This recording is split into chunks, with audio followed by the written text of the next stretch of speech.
దానికి ఎందుకు చెప్తున్నానంటే ఒక కారణం ఉంది. నాకు వాళ్ళ మీద కోపం ఏం లేదు, కానీ ఒక చిన్న కారణం కూడా ఉంది.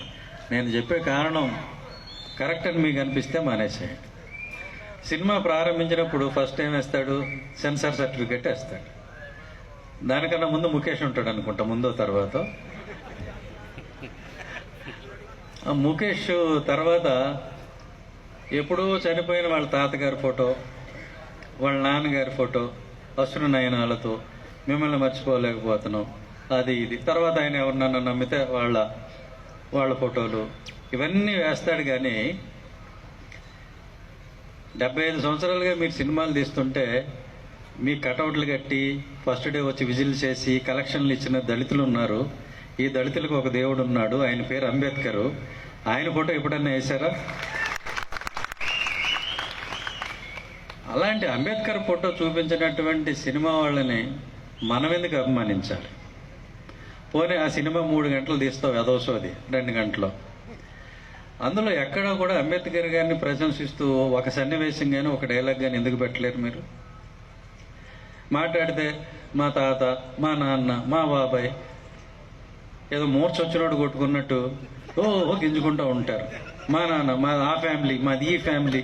వారిని మీయేనా ఫ్యామిలీలు, మావి కాదా? ఏదో అంత చైనా దేశపు రాజవంశాల్లాగా మేము 3000 సంవత్సరాల నుంచి చైనాను పరిపాలిస్తున్నాం అన్నట్టు. నేను కాక మొన్న మీరు ఎవరో కూడా ఎవడికి తెలియదు. ఈ 10-20 ఏళ్ళ నుంచి మీరు ప్రస్థానం, మీరు ఎదగటం, దానికి మేము ఫ్యామిలీలు, మా ఫ్యామిలీ ప్యాకులు, అవి ఇవి. అట్లాంటి మీరు మా దేవుడి గురించి మీరు ఒక మాట మాట్లాడరు.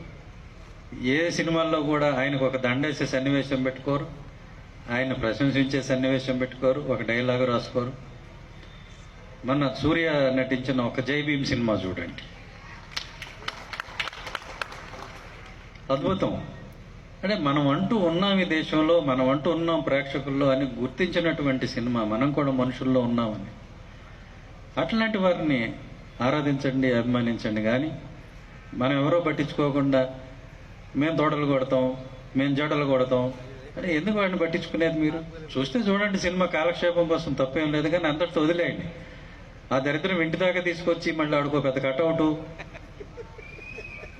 ఎందుకటన్నా పోయాడా ఏంటి? మళ్ళీ ఆడుకో దండ, ఇక దాని ముందు డప్పు కొడతాం అంటే మిగిలింది.